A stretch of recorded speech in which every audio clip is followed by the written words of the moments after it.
Now, when it comes to nature conservation, we are at a war. We are at a war in protecting our most precious and vulnerable animals, including our rhinos. Now, Brett got to catch up with a team, an amazing team that is working hard on the ground against rhino poaching and making sure that our rhinos are there for our future generations to enjoy.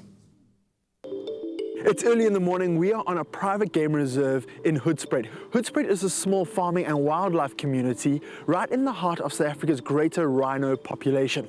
Today, we are on a mission to save our rhino. We are going to be dehorning as many rhino as we possibly can in the nearby area. Let's win this fight against poaching.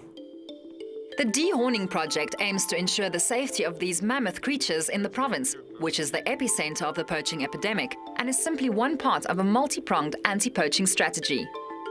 Today's operation involves dehorning the rhinos. We've got to do a total of around about 25.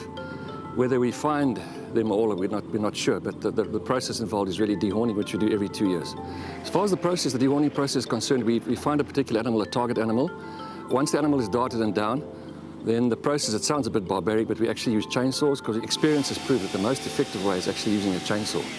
And we trim it down with a chainsaw and then we actually round it off with a grinder. The dehorning process isn't harmful to the animal. Similar to a fingernail or toenail, the horn grows back after about 2 years. The reason why they dehorn the rhino is to make it less attractive to poachers. Poachers are only interested in the horn and nothing else. This is just to save us some time until we can find a more permanent solution. Although dehorning isn't ideal, it's an effective deterrent, and part of that success is making it known and involving the local residents. We are involving the community, and the reason why we're involving the community is that they then know that our rhino are in fact dehorned, and it's a case of, unfortunately, them rather going somewhere else. It is a ploy that a lot of private conservancies are applying today. Even the 5-star lodges have started dehorning their rhinos. It definitely is one of the deterrents in conjunction with community involvement, education and on-ground security that safeguards the rhino.